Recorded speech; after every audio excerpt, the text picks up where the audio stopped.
आइए समझें कि हम बच्चों की गतिविधियों का अवलोकन और आकलन कैसे करते हैं। सबसे पहले बुनियादी साक्षरता के तहत मुद्रण जागरूकता तथा ध्वनि माध्यम जागरूकता यानी कि फोनोलॉजिकल अवेयरनेस आकलन के बारे में समझें। बच्चे सामान्य रूप से मुद्रण की अवधारणाओं को सीखने लगते हैं जब वे घर और स्कूल में उनका विकासात्मक उपयुक्त पुस्तकों जैसे कहानी की पुस्तकें, सूचना आधारित पुस्तकें और अन्य क्रमिक चित्र पुस्तकों से अनावरण होता है। जब अभिभावक और शिक्षक कहानी को किताब से पढ़कर सुनाते हैं तो बच्चे उन्हें सुनते हैं और कहानी की पुस्तकों को देखते हैं। सर्वप्रथम आपको ये समझने की आवश्यकता है कि मुद्रण की अवधारणाओं में ये समझ शामिल है कि मुद्रण का अर्थ होता है पुस्तकों में वर्ण, शब्द और वाक्य होते हैं। साथ ही बच्चे ये भी समझने लगते हैं कि एक वाक्य में शब्दों के बीच कुछ जगह होती है। आप बच्चों के सामने जिस तरह से पुस्तकों और साक्षरता सामग्री का प्रयोग करते हैं तो वे समझने लगते हैं कि पुस्तकों का प्रयोग किस लिए किया जाता है। जब आप उपयुक्त तरीके से और शिक्षित व्यवहार से उनके लिए पढ़ते हैं तो बच्चे जान पाते हैं कि पुस्तकों के हिस्से होते हैं। जैसे मैं आपको बताती हूँ, सामने का कवर, पीछे का कवर आदि। बच्चे ये भी समझने लगते हैं कि हम बाएं से दाएं की ओर पढ़ना शुरू करते हैं। अब आपको ये जानना है कि इसका क्या अर्थ है। यदि एक बच्चा समझता है कि मुद्रित या मुद्रण का एक अर्थ होता है कि मुद्रण का प्रयोग विभिन्न उद्देश्यों के लिए किया जा सकता है, कि वर्णों और शब्दों में अंतर होता है, कि शब्दों और वाक्यों में भी अंतर होता है, कि पुस्तकों का मुख आवरण और पृष्ठ आवरण होता है, कि कहानियां किसी एक पृष्ठ से आरंभ होती हैं, कि कहानियां किसी एक पेज पर समाप्त होती हैं, कि मुद्रित सामग्री को बाईं से दाईं की ओर पढ़ा जाता है। अब बच्चे का विकासात्मक उपयुक्त तरीके से कैसे आकलन किया जाए और उसे ये महसूस भी ना हो कि वास्तव में उसका आकलन किया जा रहा है। आपके पास आकलन से संबंधित कुछ प्रश्न होते हैं जिन्हें आप मौखिक रूप से पूछ सकते हैं। जैसे बच्चे को एक कहानी की पुस्तक देकर पूछ सकते हैं, क्या तुम मुझे दिखा सकते हो? Himani, are you reading a storybook? Yes. You like this storybook? Yes. Okay, can you show me the cover of the storybook? This is the cover of the storybook. Very good. Can you show me the back cover of the storybook? This is the back cover of the storybook. Very good. Can you show me the letter R? Here is the letter R. Can you show me the letter T? Here is the letter T. Can you show me where should we begin reading the story? Here. Yes. Can you show me where the story ends? What is this? Monkey. Monkey. Can you tell me any word that begins with the sound M? Monkey. Mango. Mango. उदाहरण के लिए एक और गतिविधि देखें। बच्चों के नाम और उनके नाम वाले कार्डों का प्रयोग उनके नाम की पहली और अंतिम ध्वनि बताने के लिए करें। We have some name cards with me. Okay, Vivid. Okay, Lavanya, pick up your name card. Very good. Vivid, can you identify where is your name card? Here is my name card. Very good. Himani, can you pick up your name card? Whose name card is this? Sarah. Sarah. Yes. Okay. Vivid, what is the initial sound that comes in your name? V. V. Very good. Can you tell me any name that begins with V sound? Van. Van. Okay. Himani, can you tell me what is the initial sound that comes in your name? H. H. What is the end sound that comes in your name? E.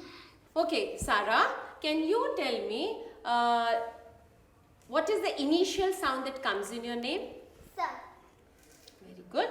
What is the end sound that comes in your name? H. Can you tell me any name of such animal that begins with the sound H? Hippo. If your name starts with L sound, jump up high, jump up high, jump twice. 1, 2, very good. Whose name starts with V sound, give me one storybook. Very good, Vivid. ये तो बुनियादी साक्षरता के तहत मुद्रण जागरूकता तथा ध्वनि माध्यम यानी के फोनोलॉजिकल अवेयरनेस के आकलन के कुछ उदाहरण थे। आइए अब हम बुनियादी संख्या ज्ञान के आकलन के लिए कुछ गतिविधियां करें। Okay, let's see what I have. Paper. Paper. Paper. Okay. Tin can. Paper. Pencil. Yes. And cap. How do you know there is a pin And cap? pencil.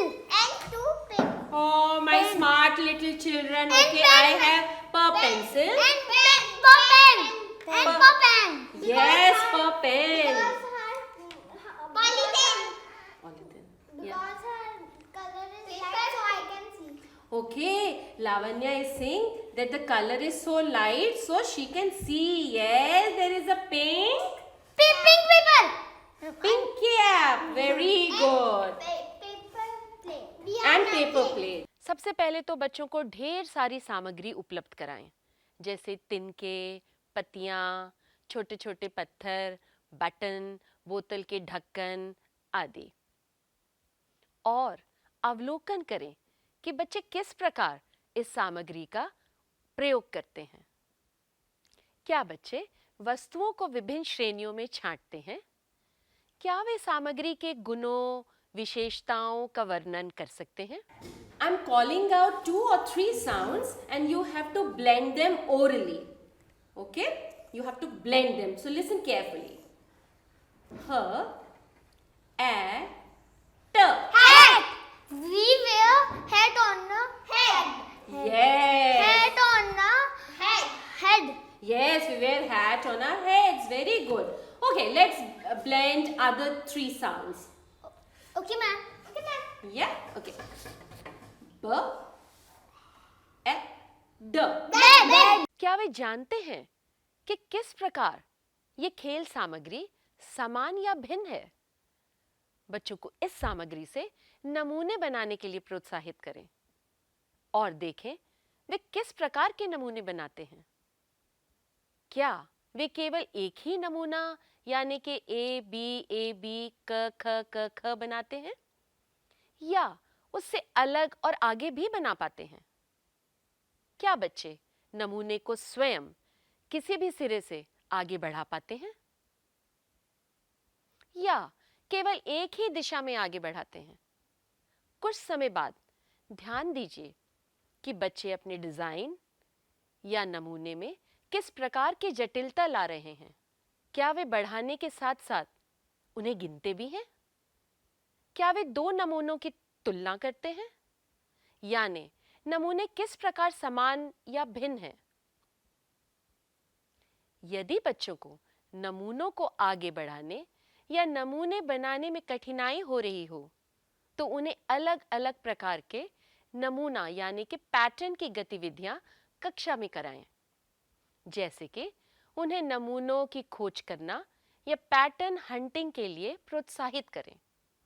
जैसे कि अपनी ड्रेस देखो, अपनी फ्रॉक, कमीज या स्कर्ट में तुम्हें कोई नमूना दिखाई देता है? क्या तुम नमूने का वर्णन कर सकते हो? तुम्हारी कमीज में कितने बटन हैं? ये इस बात पर निर्भर करता है कि आप बच्चे के खेल का किस प्रकार अवलोकन करते हैं और आकलन की प्रक्रियाएं नियोजित करते हैं। आप किस प्रकार साक्षरता और गणित में बच्चों की रुचियों और शक्तियों को नोटिस करते हैं, पहचानते हैं और प्रतिक्रिया करते हैं। ये बहुत अच्छा होगा यदि आप एफएलएन में बच्चों की स्थिति और प्रगति का आकलन करने के लिए कोई आकलन योजना निर्मित करें। इसके लिए मैं आपको एक सैंपल दिखाती हूँ जिसमें एक तालिका बना सकते हैं और लिखने के लिए रिक्त स्थान छोड़ दें, जैसे क्या आकलन करना है, कब आकलन करना है और रिकॉर्डिंग प्रक्रिया कैसे करनी है। आप इस प्रकार के फॉर्म का प्रयोग कर सकते हैं। इसी तरह एक और फॉर्म जैसे कि बच्चे की भागीदारी उसी बच्चे की रिपोर्टिंग द्वारा कैसे कर सकते हैं, उसके लिए आप ये सैंपल बना सकते हैं। ये एक सिर्फ सैंपल है, आप अपना कुछ और भी नया निर्मित कर सकते हैं। इसी प्रकार कॉन्सेप्ट ऑफ प्रिंट यानी कि मुद्रण अवधारणा के लिए आप इस तरह की असेसमेंट या आकलन शीट बना सकते हैं। इसी प्रकार नमूना रूब्रिक जो आप देख पा रहे हैं, इसकी भी आप एक सैंपल आकलन शीट तैयार कर सकते हैं।